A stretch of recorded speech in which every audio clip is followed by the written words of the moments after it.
Veo hermanos de Fuerteventura, ¿sí? A ver, levanten la mano los hermanos de Fuerteventura que están por ahí. Hay algunos por aquí. El jueves también había otros. Le damos un aplauso de bienvenida a nuestros hermanos. Dios les bendiga grandemente. Bienvenidos, hermanos. Estamos contentos de que estén con nosotros en esta tarde.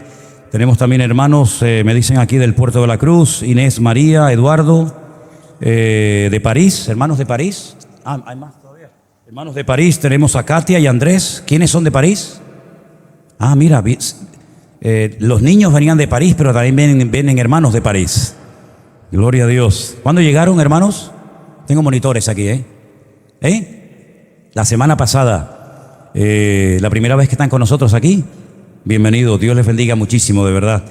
Tenemos de hermano, una hermana de New Jersey, Magalis. ¿Dónde está Magalis? ¿Usted vino de New Jersey también? Gloria a Dios. Ahora le damos al final un aplauso a todos. Janet de Tenerife, no sé quién es. ¿Está por ahí? ¿Usted también, Janet? ¿Tú también?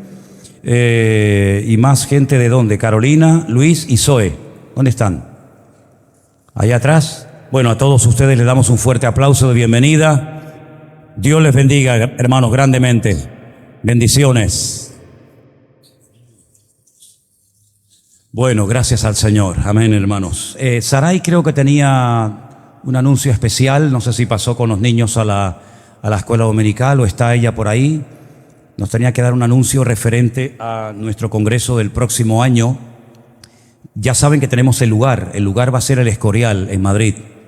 Las fechas son las fechas de Semana Santa. El próximo año vuelven a caer en el mes de abril, y el lema del congreso lo tienen ahí en la pantalla, es entendidos en los tiempos. Ya dijimos hace ya unos días que vamos a tener a un pastor que es todo un maestro en la palabra, que él vive en Madrid, aunque es de Argentina.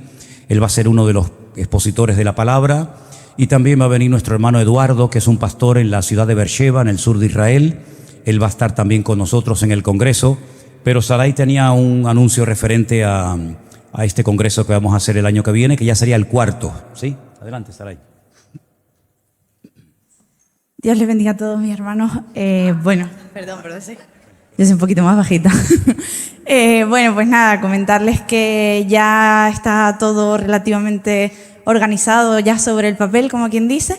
Así que ya damos oficialmente por abiertas las plazas para el congreso que vamos a tener. Las fechas son del 17 al 20 de abril. Para que las tengan ya, las vayan apuntando. Y toda la información la pueden, con respecto a la inscripción, con respecto a los precios, a todo, la van a tener en ese correo que está allí abajo en chiquitito, que es eventos@mividanueva.org. Este año el Señor nos ha dado el privilegio de poder contar con 500 plazas para poder tener a gente de la iglesia virtual, y como saben, tenemos los primeros meses que les damos prioridad a toda lo que es la congregación presencial y todos nuestros hermanos de la iglesia virtual. Entonces, todas aquellas personas que vean este anuncio, que quieran ir al congreso y tengan su propia congregación, bueno, les pedimos un poquito de paciencia porque primero tenemos prioridad nosotros, como quien dice. Entonces, nada, simplemente animarles a toda la congregación a participar. Hemos tenido unos años de muchísima bendición en los años pasados, así que volver a participar los que ya hayan ido, y los que no, les animo porque es una experiencia inolvidable. Dios les bendiga. Bien, gracias, está bien. Gracias. Pues ya saben, hermanos, las plazas ya están abiertas, así que los primeros 500 que se anoten son los que podrán asistir. Los demás tendrán que quedarse en hoteles por allí, por la zona, pero los que quieran quedarse en el edificio central y en los edificios aledaños que hemos alquilado, pues son los que podrán participar. Así que me imagino que dentro de poquito se pedirá una especie de señal, una especie de pequeña cuota para reservar la plaza, pero ya digo, los primeros 500 que se anoten son los que podrán estar en aquellas instalaciones. Los demás pues tendrán lógicamente que buscarse otro lugar para comer, para dormir, pero seguramente que encontrarán, porque el Escorial es una población muy bonita de Madrid. Y yo le decía a Saray que o bien antes o después del congreso del próximo año, sería bueno organizar una visita. Yo sé que somos muchos, pero a lo mejor se podría hacer escalonada, una visita al monasterio del Escorial. Es un lugar de verdad digno de ver. Sobre todo la biblioteca. La biblioteca del Escorial no es la más numerosa del mundo, pero sí es la más lujosa en cuanto a ejemplares se refiere. Los que tengan la oportunidad y el privilegio de poder visitar esa biblioteca tremenda, Allí van a encontrar, por ejemplo, algo que a mí, cuando lo vi por primera vez, me impactó muchísimo, y son los evangelios, los 4 evangelios, Mateo, Marcos, Lucas y Juan, escritos en oro. Es un libro así de grande, en una piel que se llama de nonato, es decir, le sacaban el ternero a las vacas del útero, del vientre, ¿no? Las curtían, una piel muy, muy, muy suave, y en planchas de oro iban cortando letra a letra, letra a letra. Ese libro tardó 50 años en hacerse. Lleva más de 7 kilos de oro. Está escrito en latín. Mateo, Marcos, Lucas y Juan. Para que no se estropee, lo ponen así al revés, para que el aire le dé a las hojas, digamos. Y bueno, como ese libro hay auténticas maravillas. Y yo le decía a Saray que sería bueno, ahora ella se va el día 23 con Mario para organizar todo allí. Y sería bueno que a ver si puede organizar unas visitas, ¿no? Para que ustedes puedan disfrutar de ese monasterio que tiene exactamente la misma forma y las mismas medidas que el templo de Jerusalén. Felipe II, un rey terrible que hubo en España, lo diseñó de tal manera que fuera un templo exactamente igual en cuanto a longitud, en cuanto a profundidad, que el templo de Jerusalén. Así que si alguien está estudiando ese tema o quiere saber cómo serán las medidas, cómo será el tamaño, las dimensiones del templo de Jerusalén, vas al Museo del Escorial y allí vas a ver y te vas a dar cuenta cómo va a ser el templo de Jerusalén cuando se reconstruya por tercera vez. ¿De acuerdo? Muy bien, hermanos, vamos a orar un momentito en esta tarde a nuestro Dios. Vamos a poner esta palabra que es la continuación del mensaje del jueves, cuyo título fue El Día del Señor. Y hoy sería como una segunda parte, aunque lo hemos titulado para que después, si lo pueden o lo quieren ver nuevamente en internet, en nuestro canal de YouTube, Centro Evangélico Vida Nueva, le hemos puesto el título de Preparándonos para el Día del Señor. Así que vamos a orar para que el Señor abra nuestra mente y podamos disfrutar de este estudio, de esta exposición de la palabra de Dios en cuanto a este tema tan importante que, como dije el jueves, tenemos que conocerlo y dominarlo como la palma de nuestra mano, porque es un tema que de una manera u otra nos va a afectar. Señor, te damos muchas gracias por este privilegio que nos estás dando de poder estar aquí, un grupo de tus hijos y muchos hermanos que nos están siguiendo ahora, nos están viendo en directo. Te pido, Señor, que tú nos ayudes a exponer tu palabra, a comprenderla, a asimilarla y a estar preparados para los acontecimientos que se avecinan, Señor. Que no estemos distraídos, que estemos atentos y que nuestro corazón disfrute de tu palabra, de tu enseñanza, y que podamos, Señor, estar atentos a todas las instrucciones, toda la información, toda la enseñanza que vamos a aprender en el día de hoy. Ponemos todo este tiempo en tus manos, en el nombre de Jesús. Amén. Amén. Quiero también aprovechar para darle las gracias. Yo sé que nuestro hermano Domingo está viendo el culto ahora mismo. También está con nuestro hermano Miguel allí en la finca en Alicante.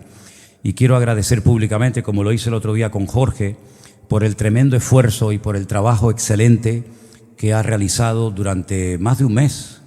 Desde que fuimos a Holanda este verano y hablé con él y lo animé para que viniera a la finca de Alicante, él ha estado allí sin salir, no ha ido a Holanda ni un solo día.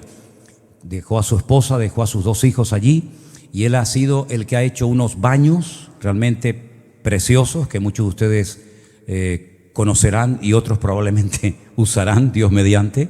Una preguntita que yo quiero hacer para que me saquen de la duda.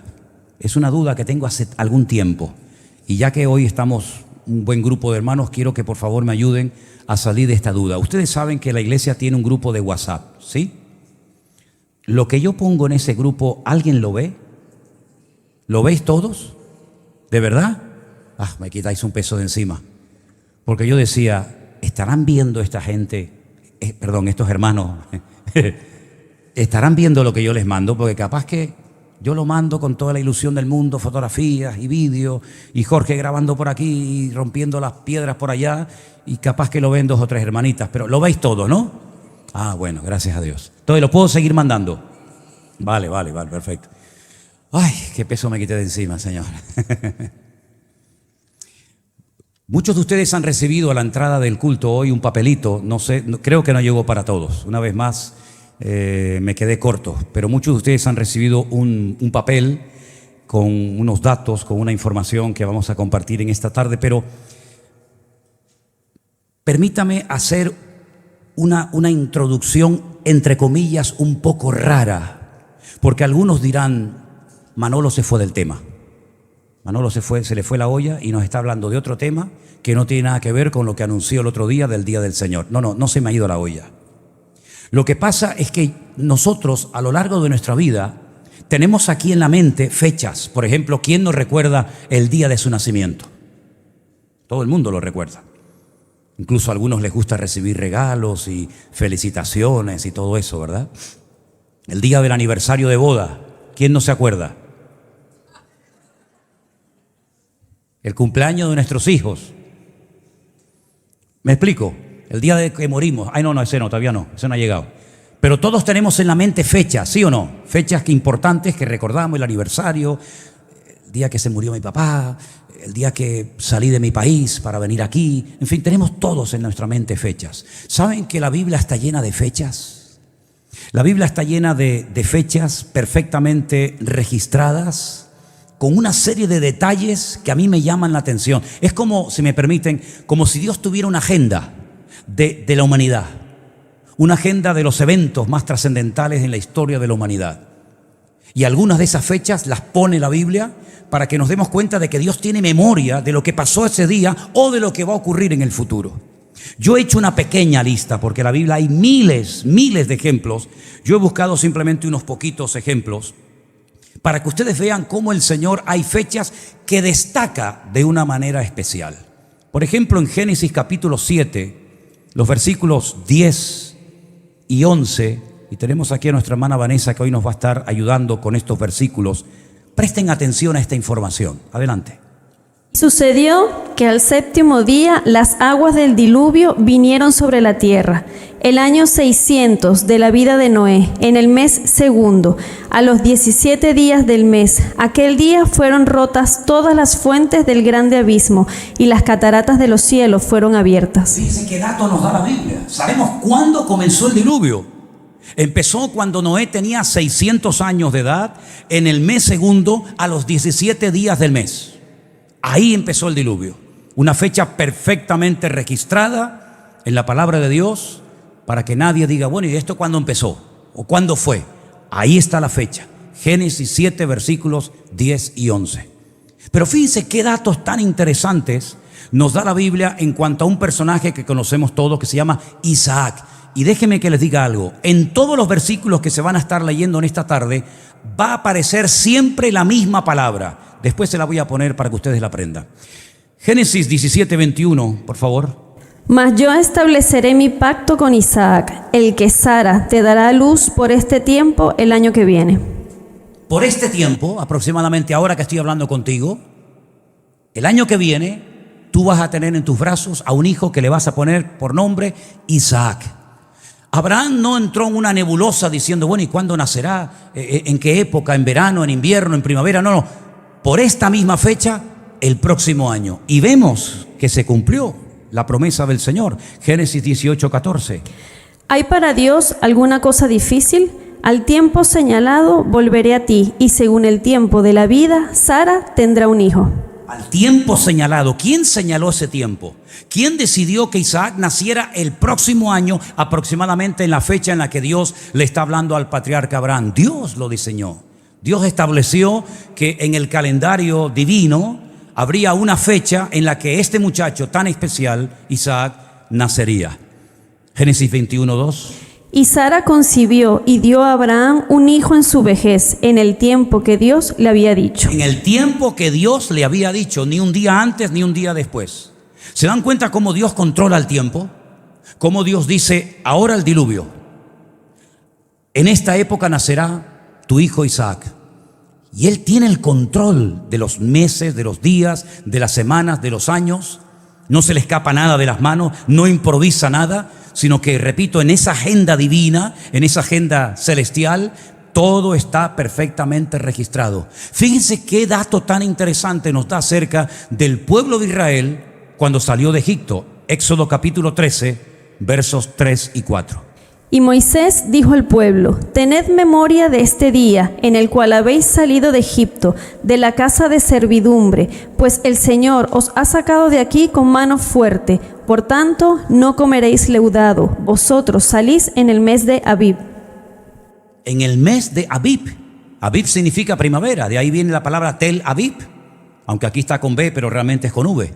En el mes de Abib, en plena primavera, recuerden, dice el Señor, tengan memoria, porque todos los años por vuestras generaciones van a tener que recordar esto y celebrar una fiesta que se llama la fiesta de Pesaj o de Pascua, y va a ser siempre en el mismo mes, en el mes de Abib, que generalmente suele ser entre marzo y abril. Otra fecha que el Señor estableció. ¿Por qué no salieron en otra época del año? Bueno, pues porque Dios tenía establecido que cuando comienza esa nueva etapa, ¿verdad? Esa nueva estación que es la primavera, es cuando su pueblo tenía que iniciar una primavera espiritualmente hablando. Ya se dejó atrás los malos recuerdos, la esclavitud, Faraón, etcétera, y ahora comienzan una vida nueva en el mes de Abib.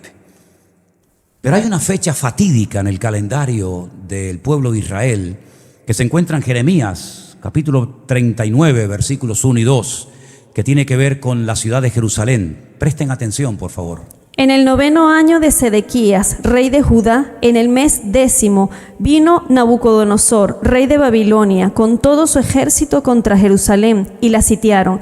Y en el 11º año de Sedequías, en el mes 4º, a los 9 días, se abrió brecha en el muro de la ciudad. 40 años estuvo Jeremías profetizando y advirtiéndole al pueblo de Israel, a las tribus del sur, a Judá y a Benjamín, que se arrepintieran de sus pecados, que todo aquello se podía haber evitado, aquella catástrofe nacional, aquella cantidad de tragedias se podían haber evitado siempre y cuando hubiera un cambio de actitud, un arrepentimiento por parte del pueblo, pero no prestaron atención. Y entonces dice la Biblia que en el 11º año del rey Sedequías, en el mes 4º, a los 9 días del mes, se abrió la brecha en el muro y ya todos conocemos el resto de la historia. La caída, la destrucción de Jerusalén, son llevados al cautiverio en Babilonia por 70 años, como también se había establecido por el Señor, y a los 70 años logran otra vez volver a la ciudad de Jerusalén y restaurarla. En todos y cada uno de estos versículos, por supuesto en español no se aprecia, pero si ustedes leen el texto en original, hay una palabra que continuamente aparece y es la palabra Moed, así como suena, M-O-E-D, Moed. La tienen en español arriba, la tienen en hebreo abajo, Moed.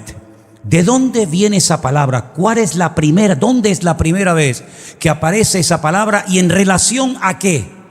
Fíjense por dónde esa palabra que tiene que ver con tiempos señalados, tiempos fijados, también con tiempos de fiesta, con celebraciones, aparece por primera vez en el libro del Génesis.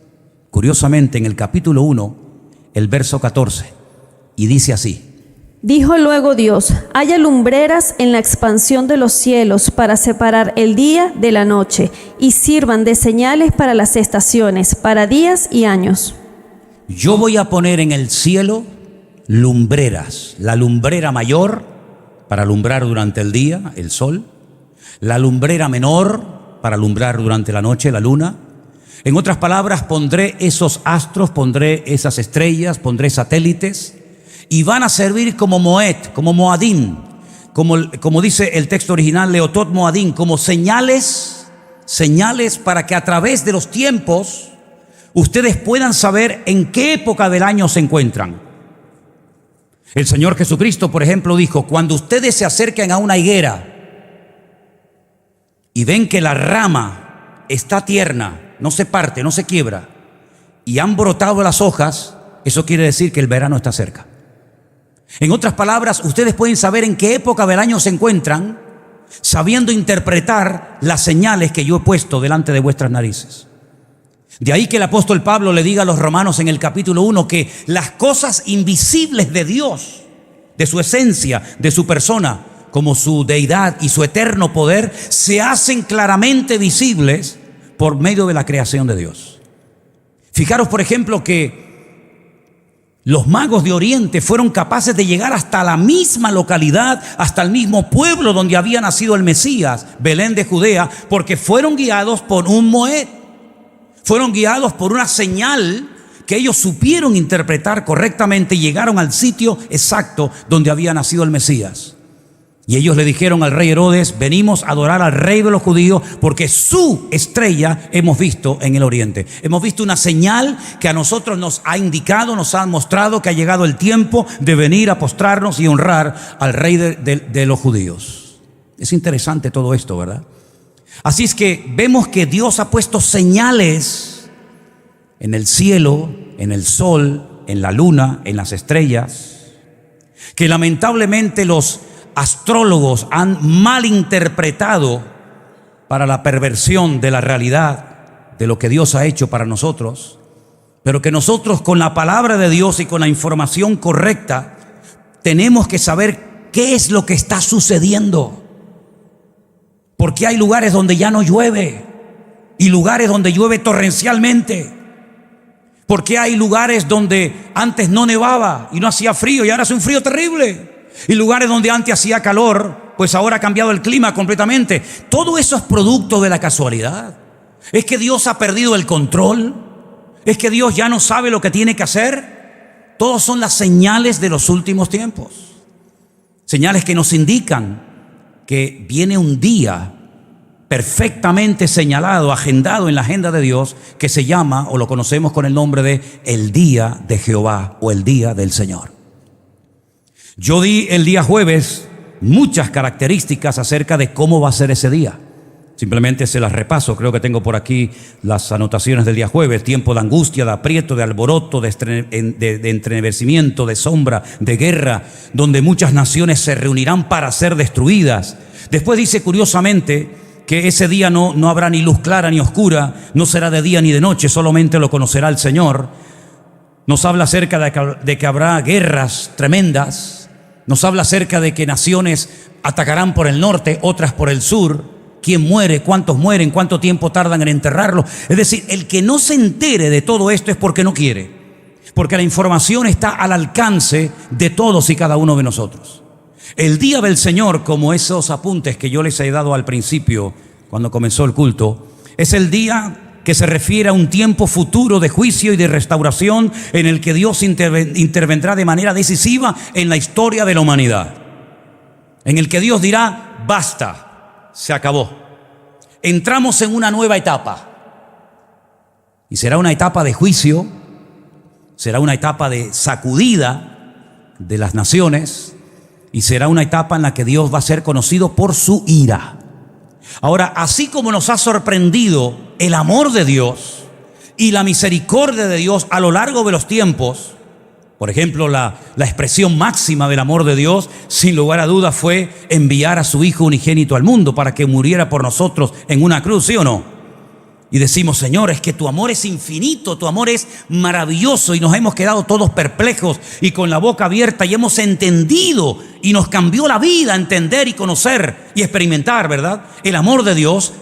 Os puedo asegurar que el mundo quedará con la boca abierta, porque hay una faceta de Dios que todavía la gente no conoce en su totalidad. Conocen pinceladas, como por ejemplo lo que pasó en el diluvio, por ejemplo con la destrucción de Jerusalén, por ejemplo cuando destruyó Sodoma y Gomorra, pero son, ya digo, pequeñas pinceladas, pequeños botones de muestra de que cuando Dios se enfada, hermano, se enfada en serio. Bueno, pues el máximo enfado de Dios, la máxima manifestación de la ira de Dios, que también forma parte de su esencia, será en el tiempo llamado el día del Señor. Este concepto aparece, como ustedes tienen ahí en los apuntes, tanto en el Antiguo como en el Nuevo Testamento, por supuesto. Ahora, hay tres aspectos del día del Señor muy importantes. Primero, es un tiempo de juicio y de venganza de parte de Dios. Dice la Biblia: mía es la venganza. El Señor se va a encargar de tratar con sus enemigos, que tiene muchos, por cierto, y cada vez más. El día del Señor es un día, ya digo, de juicio y de venganza. En muchos pasajes del Antiguo Testamento, el día del Señor se describe como un momento de juicio divino, donde Dios castigará a las naciones y a aquellos que han causado injusticia. Por ejemplo, en el libro de Amós, capítulo 5, versos del 18 al 20, Se advierte a Israel sobre la venida de este día como un tiempo oscuro y peligroso en lugar de un día de celebración. Es decir, todas las naciones de la tierra, por supuesto España, faltaría más, no se va a quedar el señor don Pedro fuera, todas las naciones de la tierra van a ser sacudidas en lo económico, en lo espiritual, en lo social, en lo político, en todas las áreas de la vida. El mundo va a cambiar radicalmente, totalmente. Todos los que tengan una cierta seguridad económica la van a perder. Todos los que tengan una fuerza física, decir, bueno, yo estoy en plena forma física, no te va a servir de nada.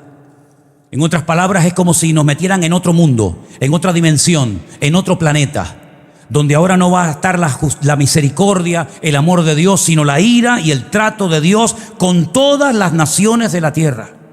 Leímos el día jueves, el capítulo 14 del libro del profeta Zacarías, donde dice la Biblia que Él reunirá a todas las naciones de la tierra. Claro, unas tienen más influencia que otras, evidentemente. Por ejemplo, Rusia jugará un papel fundamental. Rusia ha demostrado al mundo entero que no tiene ningún reparo, no tiene ningún problema en meterse donde no le llaman y no tiene que rendirle cuentas a nadie. Lo está demostrando todos los días, ¿sí? Todos los días en televisión vemos cómo no ha dado marcha atrás, sino todo lo contrario. Una guerra que decían que iba a ser una guerra rápida, una guerra relámpago, una guerra de un par de semanas, máximo un par de meses, ya se está pasando más de la cuenta. Y no le rinde cuentas a nadie. Lo mismo le da a atacar un hospital que atacar una caravana de autobuses, le da exactamente igual. Pues ahí tenemos los europeos y los ciudadanos que en este momento estamos en el planeta Tierra, un ejemplo de cómo una nación armada hasta los dientes con un arsenal nuclear capaz de destruir el planeta Tierra 8 veces si quisiera, es capaz de invadir el país que le dé la gana sin tener que rendirle cuentas a nadie. Y además amenazando, el que me ataque lo destruyo. Pues ese país que ya lo está haciendo y que no es una ciencia ficción, sino una realidad, la Biblia dice que atacará por el norte a Israel con el apoyo de un montón de naciones árabes. Y uno dice, ¿Rusia va a atacar a Israel? Claro que lo va a atacar. Y los judíos lo saben. Y lo saben perfectamente hace muchos años. Y también nos dice que el líder de Rusia que atacará a Israel morirá en el Monte de los Olivos y allí lo van a enterrar. Es decir, todos los detalles que yo les estoy dando no me los estoy inventando, todo está en la Biblia. Usted tiene el mismo acceso a esa información que la que tengo yo, ni más ni menos. En segundo lugar, el día del Señor es un día también de restauración y de salvación. La Biblia dice que las naciones que se salven, lo leímos el jueves, ¿verdad? ¿Se acuerdan? En Zacarías capítulo 14, las naciones que escapen con vida, las naciones que se escapen, que logren sobrevivir esta gran batalla tremenda, que la conocemos como la batalla de Armagedón, tendrán que ir todos los años a la ciudad de Jerusalén, a adorar al gran rey y celebrar la fiesta de Sucot o la fiesta de los tabernáculos. Dice, y la nación que no quiera subir, porque Dios ni siquiera en esa etapa de la vida anula el libre albedrío, la voluntad propia del individuo, pues dice la Biblia que ese año sobre ellos no caerá ni una sola gota de agua. Pero la Biblia dice que habrá naciones que se escapen con vida, pero aún siguen con esa rebeldía de, a pesar de que lo están viendo, a pesar de que han perdido la guerra, a pesar de que lo ven sentado en el trono, a pesar de que todo ojo le verá y toda lengua confesará y toda rodilla se doblará ante el Señor, a pesar de todo eso todavía habrá naciones que digan, no queremos subir a Jerusalén a adorar al Señor Jesús. ¿Qué te parece? Es que el hombre no aprende, ¿eh? Pues será también un tiempo de restauración, además de ser un día de juicio, también será un tiempo de restauración, de renovación. En el libro de Isaías y de Joel se habla de una restauración de Israel y de la promesa de un futuro en el que Dios reunirá a su pueblo y podrá vivir en paz, por lo menos durante la época del milenio. Allí aparecerán las 12 tribus de Israel, que muchos no saben ni por dónde andan. Por fin aparecen las 12 tribus de Israel, las famosas tribus perdidas. El Señor Jesucristo reinará sobre la ciudad de Jerusalén y desde ahí gobernará a todas las naciones de la tierra en una etapa que la conocemos como el milenio, ¿verdad? Satanás estará atado por ese periodo de tiempo, al final será otra vez desatado por un corto periodo de tiempo. Y toda esa información la tenemos en la palabra de Dios. Y todo eso entra dentro de un tiempo que se llama el día del Señor. De ahí que la Biblia diga que en la vida hay un tiempo para reír y también para llorar. Y la Biblia dice que hay un tiempo para sembrar y para cosechar. Y hay un tiempo de paz y también hay un tiempo de guerra. Y el Señor Jesucristo dice que en los últimos tiempos habría guerras y rumores de guerras, pestes, terremotos en diferentes lugares. Así es que, y esta es una opinión personal que yo doy, no es Biblia, pero es una opinión, es un comentario a nivel personal, no se aferren mucho a lo que tienen, porque dentro de poco lo vas a dejar. La Biblia dice que todo será destruido por el fuego. Una vez la tierra fue destruida por el agua, la segunda vez será todo destruido por el fuego. Pero a nosotros nos espera cielos nuevos y tierras nuevas donde mora la justicia. Así que no dediques todo tu tiempo y toda tu energía y tu juventud y tu vida a ganar dinero y a ahorrar dinero, porque de poco te va a servir cuando venga el día del Señor. Ahora bien, la situación de Israel en todo esto es clave, porque el profeta Ezequiel, en los capítulos 36 y 37 de su libro, léanlo después detenidamente en casa, si quieren, nos habla de dos restauraciones que experimentaría este pueblo. Una ya es un hecho, le pese a quien le pese y le guste a quien le guste. Y nos habla de una restauración nacional. El pueblo de Israel fue esparcido entre las naciones en el primer siglo de la era cristiana. El año 70 de la era cristiana, Tito, que era el hijo del emperador romano Vespasiano, destruyó la ciudad. Para ellos fue una catástrofe nacional de la cual todavía no se han recuperado. Y tiempo más tarde, en una rebelión que fue la rebelión del famoso Bar Kokhba, o el hijo de la estrella, en una mala interpretación que hizo un famoso rabino que presumía de tener más de 42,000 discípulos, llamado Rabí Akiva, lo elevó, lo presentó ante Israel como si fuera el verdadero Salvador, el verdadero Mesías de la nación, y fue un auténtico desastre. A Rabí Akiva le arrancaron la piel, se la dieron a los perros en las calles de Jerusalén. Bueno, fue un desastre total. Todo eso tiene que ver con la rebelión final de los judíos, con la caída de Masada y tantas cosas, ¿verdad? Desde ese siglo I hasta el año 1948, siglo XX, Israel estuvo perdido entre las naciones de la tierra. No tenía patria, no tenía un territorio. Incluso algunos judíos multimillonarios, viendo que era imposible volver a recuperar la tierra ancestral de sus antepasados, pensaron en África comprar grandes extensiones de terreno y hacer el Estado de Israel en el corazón de África. Otros judíos pensaron en la Patagonia, en el sur de Argentina, hacer el Estado de Israel. Pero sin embargo, las Sagradas Escrituras hablaban de que algún día se produciría una restauración nacional. Vendrían judíos de todas partes del mundo. Y así fue. En un solo día. Eso no ha pasado nunca en la historia, ni va a volver a pasar jamás. En un solo día nació un país de la nada. De no existir hoy, en 24 horas más tarde, existir un país. Y desde mayo de 1948 hay un país pequeño, es el 0,1% de la población mundial. No llegan ni a 10 millones de habitantes, rodeados por centenares de millones de naciones, de países, de árabes. Y ahí hay un país con su bandera, con su himno, con su religión, con su cultura. Ahí están, hermanos. Pero la Biblia nos habla de una segunda restauración que, si hay que decir la verdad, aún no se ha producido. Y es la restauración espiritual de Israel.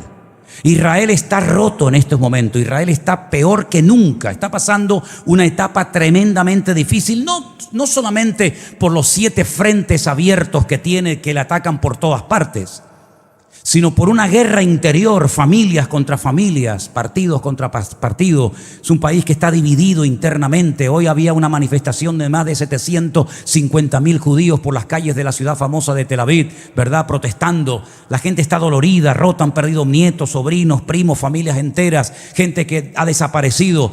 Yo vi bolsas enteras de brazos, de piernas, de montón de miembros cuando fuimos a la Franja de Gaza. Ha sido un desastre nacional, algo que no había ocurrido con esa magnitud desde la Segunda Guerra Mundial.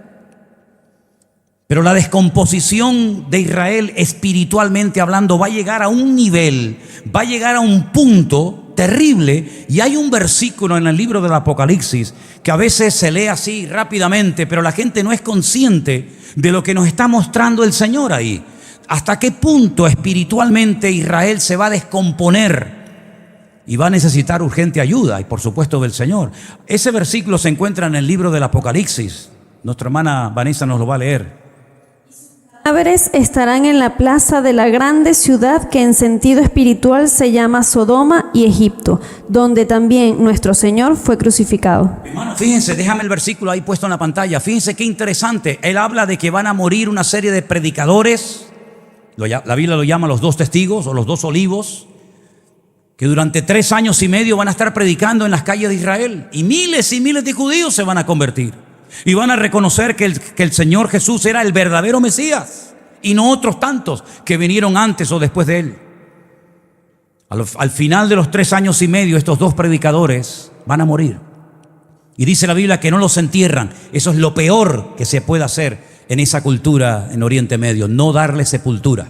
Tanto judíos como musulmanes prácticamente enseguida entierran a sus cadáveres, sus difuntos, sus seres queridos.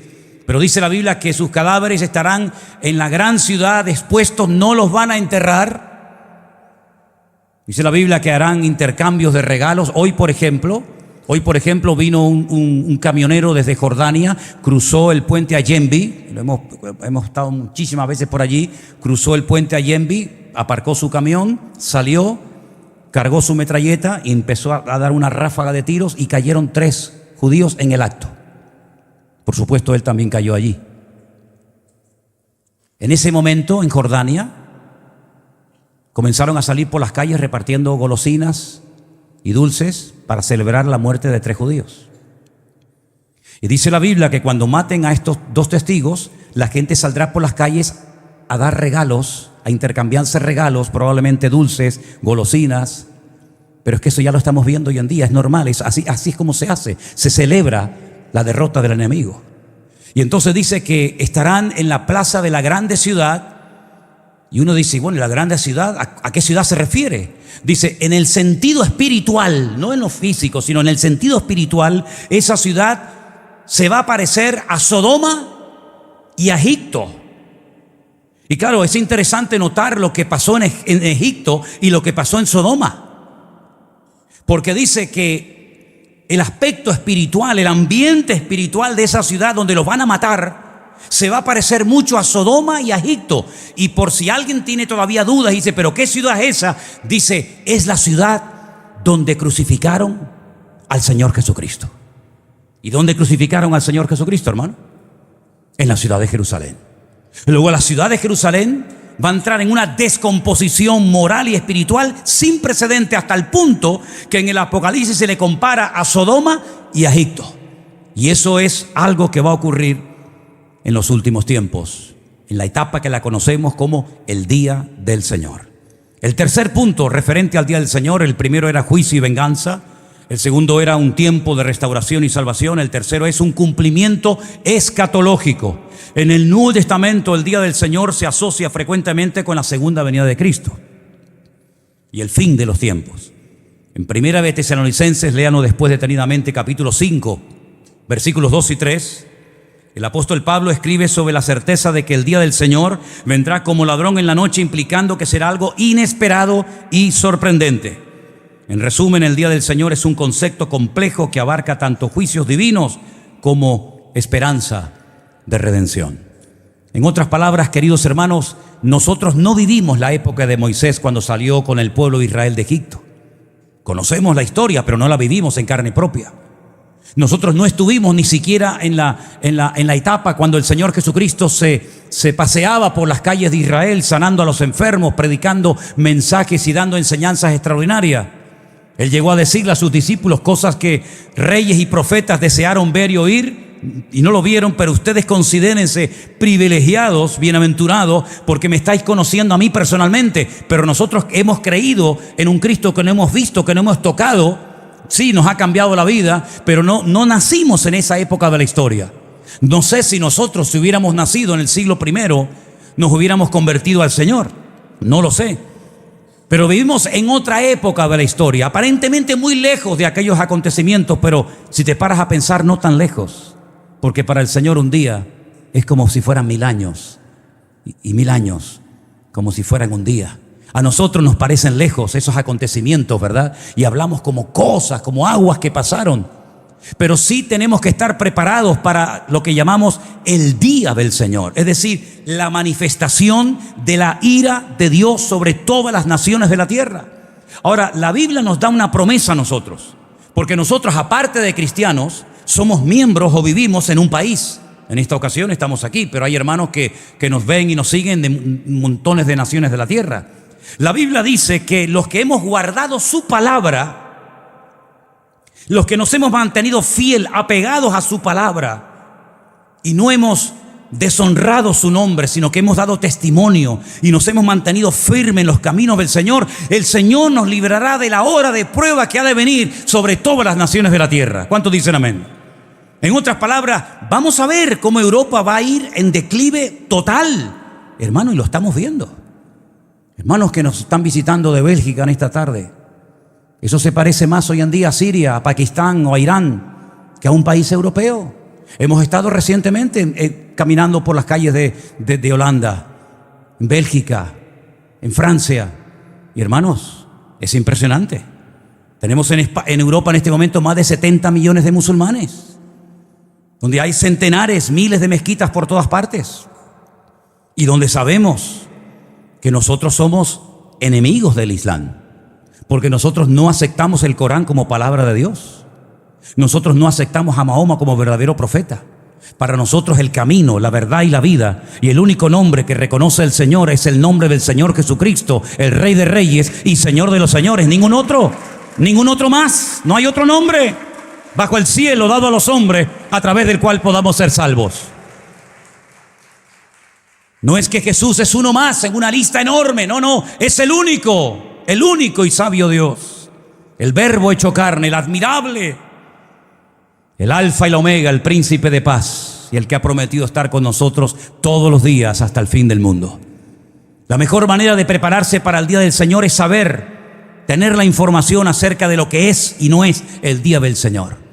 Yo sé que en muchas congregaciones, incluido donde yo me convertí, y la denominación en la que yo me convertí, se enseñaba que cuando el mundo comience a entrar en un periodo terrible de crisis económica, de persecuciones, de injusticia, de descomposición moral y espiritual, donde la maldad va a ser multiplicada de una manera terrible, nosotros íbamos a ser sacados milagrosamente en una nube y no íbamos a experimentar ni un solo dolor, ni una sola persecución, porque nos iríamos con el Señor a lo que se llamaba o llaman las bodas del Cordero. Y después, cuando el planeta Tierra estuviera hecho pedazos y todo estuviera roto, Israel estuviera prácticamente ya al borde de la extinción, entonces cuando veníamos con el Señor, y allí el Señor ponía orden y ponía paz.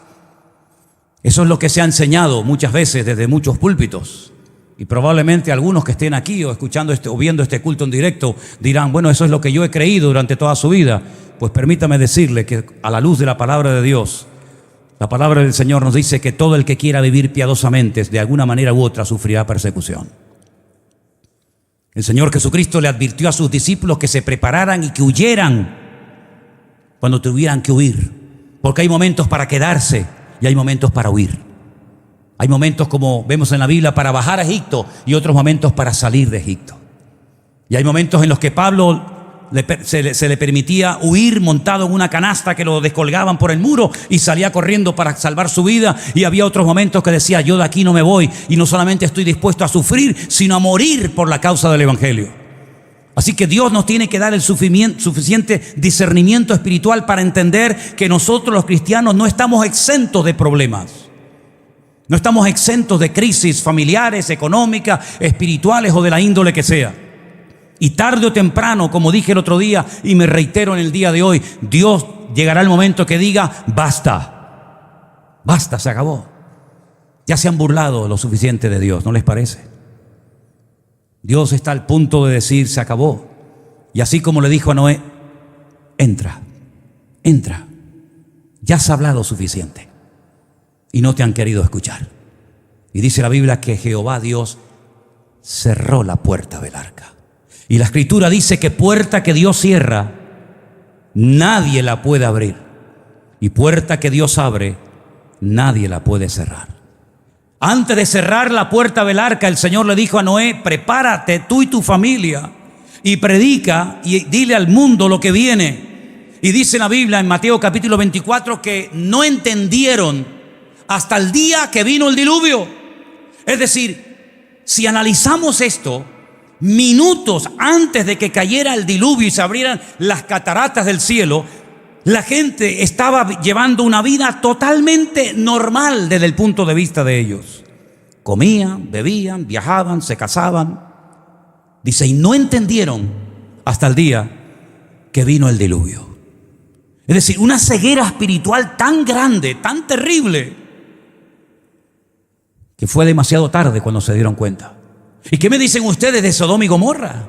Oiga, yo soy habitante de Sodoma y Gomorra y veo que está cayendo fuego y azufre del cielo y salgo corriendo de la ciudad. Nadie salió con Lot. Todos prefirieron quedarse guardando los muebles, que no se me rompa el mueble que lo acabo de comprar en Ikea ahora, me lo trajeron ayer, Dios mío, me lo va a romper, pero si me lo acaban de montar ahora. Yo ya no monto muebles de Ikea porque cada vez que los monto al revés. Y me sobran tornillos y tuercas por todos lados. Pero para mí está bien, pero para Elena me dice que lo hago mal. Bueno. ¿Cómo no huyeron multitudes de Sodoma y Gomorra viendo lo que se le estaba cayendo encima? ¿Cómo Faraón no cogió su carro y le dijo a los egipcios, vámonos de Egipto, vamos a seguirlos a ellos, que el Dios de ellos es más poderoso que el nuestro? No, los querían seguir, pero para matarlos, para volver a llevarlos de esclavos a Egipto.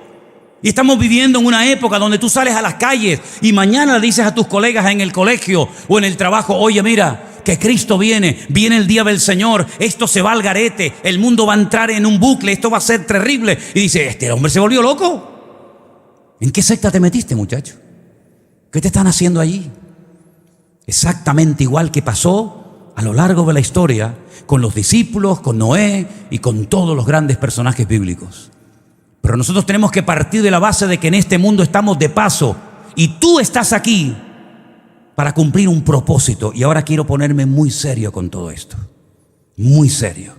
Y te voy a contar un poco de mi experiencia, por si sirve de algo. Cuando yo entré a una iglesia evangélica por primera vez en mi vida, yo no tenía ningún precedente evangélico en mi familia. Todos habíamos sido, pues como todo el mundo, católicos. Cuando vivimos en Venezuela, yo nací allí, tuve los primeros 10 años de mi vida. Mis padres me metieron en un buen colegio que era el colegio de los maristas, de curas. Cuando regresamos a Canarias, vivimos unos años en Las Palmas y mi padre se hizo amigo de un cura, de don Manuel, muy buen cura. Los salesianos, y estudié toda mi vida en los salesianos. Así que toda mi educación fue católica. Me pueden preguntar por María Auxiliadora, me pueden preguntar por Juan Bosco, todo eso me lo sé de memoria. No teníamos ni un solo precedente cristiano evangélico en la familia. Fuimos, vamos a decir, por una necesidad o por un acto de gratitud a una familia de la iglesia que había orado por mi hermana que estaba enferma, etcétera, etcétera. Ya todo el mundo conoce la historia. Y nada más que eso. Cuando esa tarde yo escuché a aquel hombre predicar acerca de un muchacho que se había ido de su casa, robándole las pertenencias o llevándose las pertenencias de su padre y viviendo perdidamente, el enfado que yo cogí en mi interior fue brutal. Incluso me enfadé con mi madre que estaba conmigo sentada en aquel momento y le dije, ¿por qué tú le has tenido que contar al tipo mi vida? Ella me juraba que no le había contado a nadie. ¿Cómo que no le has contado? Que no le has contado nada. Yo no tenía ni idea de lo que era la Biblia, ni el hijo pródigo, yo no tenía ni idea de nada. Pero según iba avanzando el mensaje, Dios descubrió mi corazón. Repito, yo no era evangélico, es más, yo no era nada. Pero comencé a entender el evangelio. Y el Señor me quebrantó por primera vez en mi vida, como nunca antes. Y comencé a llorar. Y me sentí indigno delante de Dios, a la que no conocía. Y le pedí perdón por mis pecados. Y a los pocos días, créanme, no les miento, a los pocos días cuando mi padre constantemente me insistía y me preguntaba, ¿qué vas a hacer? ¿A qué te vas a dedicar? ¿Qué vas a estudiar? ¿Qué vas a hacer? Yo ya le dije, papá, ya lo sé lo que voy a hacer en la vida. Y le dije, quiero predicar la palabra de Dios. Quiero decirle a todo el mundo lo que Cristo ha hecho en mi vida. Mi padre se enfadó conmigo. Incluso me pegó un bofetón. Porque él dice, tú no sirves para esto. ¿Cómo te vas a dedicar tú a predicar la palabra si tú no sabes nada de Biblia ni nada de nada? Entonces me sentí como herido en mi interior y comencé a leer y a leer y a leer y horas y horas y horas y horas. Estaba días enteros metido en mi habitación leyendo la Biblia, memorizando capítulos, todo lo que podía aprender y más. Porque yo entendí que si aquel hombre, si aquel Hijo de Dios había descendido de la gloria y había muerto por mí en la cruz, y había ocupado mi lugar como miserable, indigno pecador, y había resucitado al tercer día. Si todo aquello, yo decía para mí en aquel momento, si todo esto es verdad, yo le tengo que contar esto a todo el mundo. No podía entender cómo me iba a dedicar al fútbol. Yo jugaba al fútbol. Me fui al Real Club Victoria, que era un filial de la Unión Deportiva Las Palmas, y le dije, no quiero saber nada del fútbol. Le di las botas, el uniforme, pero sí, no quiero saber nada del fútbol. Me llamaban de todas partes, decían, no quiero saber nada. ¿Y qué vas a hacer? Quiero predicar de Cristo. Y me decían, uy, la religión le comió el coco. Imagínense los amigos míos, las amigas mías, que tenía unas cuantas en el barrio, lo que decían de mí en aquellos días. De estar siempre rodeado de chicos y de chicas, me veí más solo que la una. Porque además, para colmo, en aquella época en la iglesia solamente había dos chicas. Una así flaca, era un palillo, y la otra era una chica súper rellena, ¿no? Grande, ¿no? Y yo decía, Dios mío, ¿dónde me meto? Eso era la juventud en la iglesia, estas dos chicas y yo. Y así estuvimos como 1 año y medio, no entraba nadie a la iglesia, hasta que al final la iglesia fue creciendo y etcétera, etcétera. Lo que estás haciendo en la vida es para lo que Cristo murió por ti. Eso es para lo que Cristo murió por ti. Con todo mi respeto a los que tienen un trabajo, una profesión, de lo que sea, ¿eso es lo que Cristo quiere para tu vida? Bueno, gloria a Dios. Si eso es lo que el Señor quiere para tu vida, yo te voy a apoyar. Pero trabajar para el faraón, trabajar para tener un mejor coche, una mejor casa, mejor ropa, mejor esto, mejor lo otro, yo en mi mente no me entra. Porque el tiempo es tan corto. Si con 17 años lo tuve tan claro, imagínense ahora con 63 que voy a cumplir. Cada vez lo tengo más claro. Porque yo en aquellos días veía que la vida era todavía tan larga y decía, uy, el año 2000, ¿verdad? Pero sin embargo, hoy en día sé que cada vez me queda menos tiempo, evidentemente. Cada vez me queda menos ministerio, me queda menos vida de la que ya he vivido. Y quiero aprovechar hasta el último momento de mi vida para servir al Señor donde sea y como sea. Le decía a mi suegra en este verano, perdonen, pero lo digo para la gloria de Dios, pero lo tengo que decir. El apóstol Pablo también hablaba de su currículum, ¿no? Yo nunca he hablado del mío. Nunca he conocido una pareja tan rara como Elena y Manolo. Nunca. Gente que es capaz con una niña de 2 o 3 años montarse en un avión a Argentina sin un duro en el bolsillo para ir a predicar el evangelio. Yo nunca he conocido a nadie así.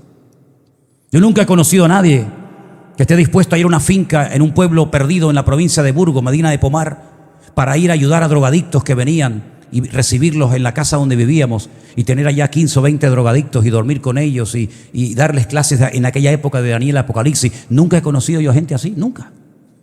Nunca he conocido gente que sea capaz de dormir en aeropuertos, en gasolineras, en el suelo de un barco, con dinero, sin dinero, con una sola pasión y objetivo en la vida: servir al Señor. Si por algo le doy gracias a Dios en mi vida, es que Dios puso a mi lado una mujer que nunca, desde el primer minuto, nunca me dijo, date quietito ya, hombre, date quietito ya. ¿Ahora para dónde vamos ahí? ¿Ahora para dónde? Ahora para allá, ahora para acá, ahora a esta casa. Si yo contara las mudanzas que hemos hecho en todos estos años, me faltarían dedos. Mudanzas por aquí, mudanzas por allá. Elena dejó su familia, su trabajo, su iglesia, sus amistades, todo, para venir aquí a las Islas Canarias a casarse con un tipo que había visto 21 días, que era pastor de una denominación que ella no tenía ni idea de lo que era esa denominación. Empezar de cero. Jamás dijo, sácame de aquí, yo no quiero estar aquí, yo no me siento cómoda. Al contrario. Por eso yo le digo a las esposas que están aquí, apoyen a sus maridos cuando digan que quieren hacer algo para el Señor.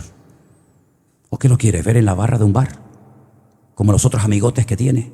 Apoya a tu mujer cuando te diga: yo quiero servir al Señor y quiero ir al campamento y quiero ir al retiro y quiero ir a la finca a echar una mano y quiero ir aquí al campamento de niños. Apoya a tus hijos cuando te digan: papá, quiero ir al campamento. Mira, busca dinero debajo de las piedras y si no, hazte una máquina y haz de billetes de Monopoly. Pero nunca impidas que tus hijos vayan a una actividad cristiana, porque ¿cuántos padres darían lo que fuera por ver a su hijo en las cosas del Señor y lamentablemente no los pueden tener?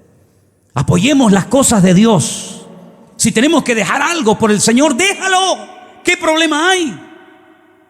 Yo veo que somos muy teóricos muchas veces, muy teóricos. Buscad primeramente el reino de Dios y su justicia. Todo el mundo se sabe ese versículo. Y todo lo demás vendrá por añadidura. Si tú no vives así, ¿cómo vas a ver tú el cumplimiento de ese texto? Pero yo sí lo vivo cada día. El pantalón que tengo no me lo compré. Me lo regaló mi hermana Jessica, esposa del pastor de San Francisco, donde está curiosamente en este momento Anderson. La camisa que llevo no me la compré, me la regaló Anderson. Todo lo que llevo encima y la mayoría de lo que tengo me lo dan. Pero una pregunta: ¿esto es como una especie de lotería? Que a unos Dios le da mucho y a otros nada. No, pero atrévete a vivir por fe, atrévete a poner tu mano en el arado y deja que el Señor te sorprenda, porque si no eres capaz de pasar la línea, vivirás toda tu vida, pues muy bien, vienes al culto, escuchas la palabra, te vas, vienes, fregas la iglesia, te vas, vienes, pero mi pregunta ¿es esto lo que Dios tiene planeado para tu vida? Pues si es esto, sigue adelante, mijo, no te rompas la cabeza. Pero hermano querido, ¿queremos o no queremos verdaderamente hacer la voluntad de Dios? Cuando yo le dije a mi hermano Domingo en Holanda: Domingo, necesitamos hacer unos baños en Alicante. Tú estás en paro, ahora mismo no estás haciendo nada, ¿por qué no vienes y nos echas una mano? No lo pensó dos veces, hermano. Me dijo: voy a hablar con mi esposa. Ustedes saben que siempre tenemos que hablar con la esposa, ¿no? Porque en la casa se hace siempre la última palabra la tenemos siempre los hombres, siempre. Decimos: sí, cariño, lo que tú digas. Estábamos comiendo en la casa de nuestro hermano Germán en Holanda. Estaba haciendo allí una chuletada, un asado. Veo que entra para adentro. Yo había hablado con él en la mesa y me dice: voy a ver cómo se lo digo. Digo: bueno, dime algo dentro de unos días. Entró, a los 5 minutos salió. Le digo: ¿qué pasó, Domingo? Le dije a mi mujer: el pastor me ha dicho de ir a Alicante a echar una mano. Yo no estoy haciendo nada y creo que debo de ir. La mujer le dijo: coge el avión ahora mismo y vete para allá. No sé si se lo quería quitar de encima. La mujer dijo: gracias, Señor, por haber oído mi oración. No, es broma, hermano, es broma. Pero eso es una mujer de Dios. Le podía haber dicho: ¿cómo? Alicante, y yo me voy a quedar sola aquí con los 2 niños. Eso nada, tú te quedas aquí. Le dijo: vete. No ha vuelto, yo calculo en un mes como mínimo que ha estado, mes y medio, ha estado 1 mes y medio trabajando, haciendo esos baños preciosos que ustedes han visto, que yo les he mandado, porque ustedes me han dicho que están viendo los videos que yo les mando al WhatsApp. Ustedes me lo han dicho, no me engañen. ¿Te das cuenta? Y yo le doy gracias al Señor por gente así, por Domingo, por su esposa, por tantos hermanos que están dispuestos a renunciar a algo. Porque en la vida no podemos tenerlo todo: el coche, la casa, el marido, los hijos, el dinero. No podemos tenerlo todo, habrá que soltar algo en algún momento. Pero dice la Biblia: alguien que deje algo por mí, yo le voy a dar 100 veces más en esta vida y en la otra vida, la vida eterna. A esa vida yo te desafío. Me dirán que soy pesado, me dirán que siempre termino los mensajes igual, me dirán que siempre te sientes aludido, que me da igual, pero es que mi obligación es motivarte y sacudirte y decirte: hay una vida mejor que la que estás llevando. Antes de que venga la ira de Dios, antes de que venga el juicio divino sobre las naciones de la tierra, prepárate y di: Señor, heme aquí, envíame a mí. No soy predicador, no soy orador, no sé tocar la trompeta, no sé tocar aquello, pero Señor, lo que sé hacer lo pongo a tu disposición, y el Señor te va a honrar y te va a bendecir. Y si yo volviera a nacer otra vez, no me lo pensaría 2 veces. Volvería otra vez a hacer todo lo que he hecho, y es servir al Señor, porque no hay otra vida mejor que la que yo estoy viviendo. Jamás soñé en mi vida que el Señor nos abriría tantas puertas y nos bendeciría tanto como lo está haciendo. Y eso es algo que todos somos copartícipes de ello. Pero no pierdas ni un solo minuto de tu vida, porque la venida del Señor es una realidad.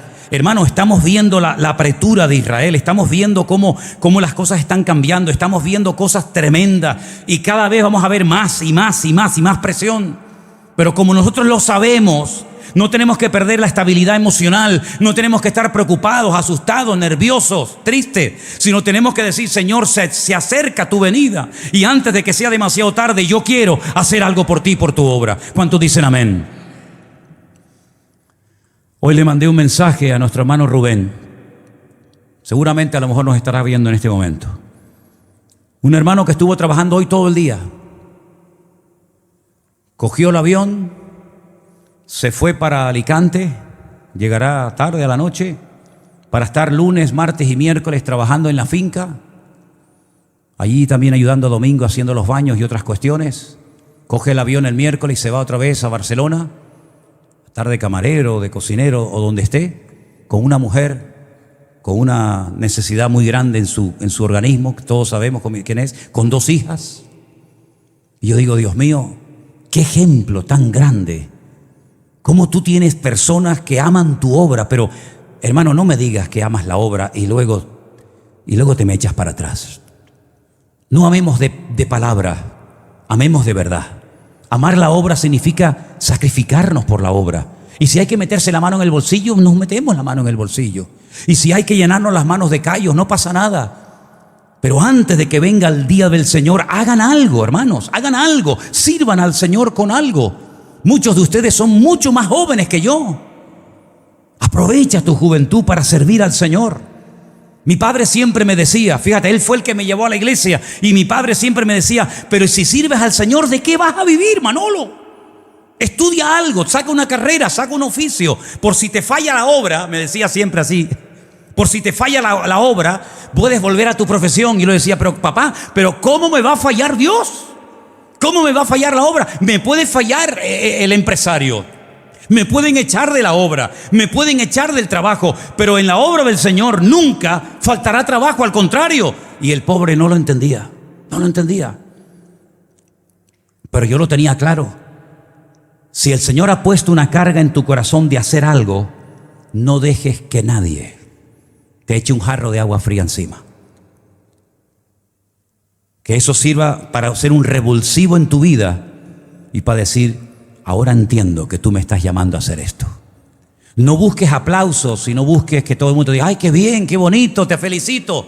No esperes nada de nadie para que no te lleves ninguna desilusión, pero del Señor, espéralo todo. ¿Cuántos dicen amén? Elena, gracias por haberte casado conmigo. Gracias por haberme apoyado en todo lo que he hecho. No siempre lo he hecho todo bien. Muchas veces me he equivocado. Tal vez no tenía que haber ido a ciertos y determinados lugares. Pero siempre ella ha estado a mi lado, siempre. Y mis hijas también, por supuesto. Nunca han cuestionado: papá, que esto, que lo otro. Al contrario, ora al Señor para que tu familia, como dijo Josué, y termino: yo y mi casa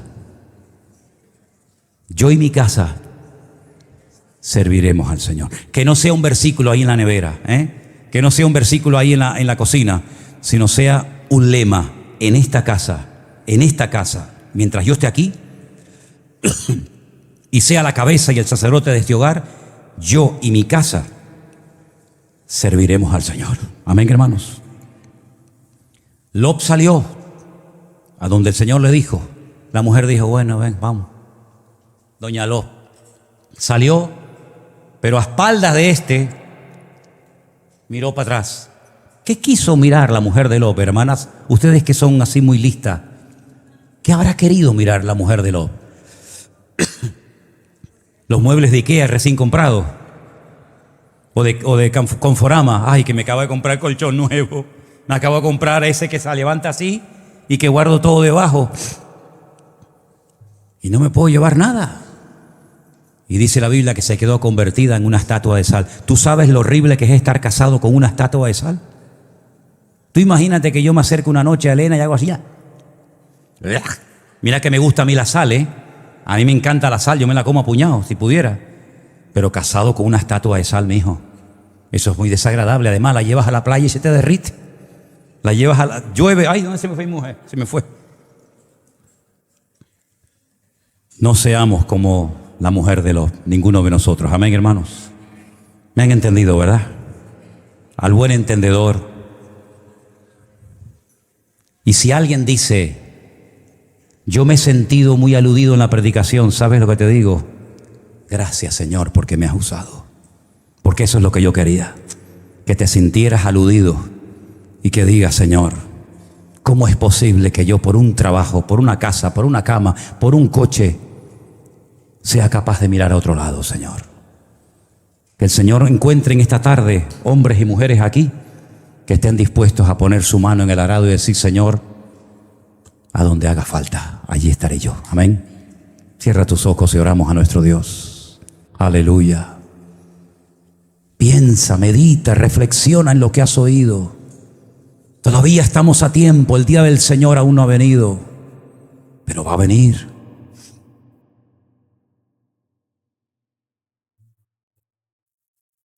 Deja que el Señor hable a tu corazón. Deja que el Señor ablande tu corazón. No tengas miedo. Aleluya. Oh, gracias, Jesús. Gracias, Señor Jesús. Gracias, Señor.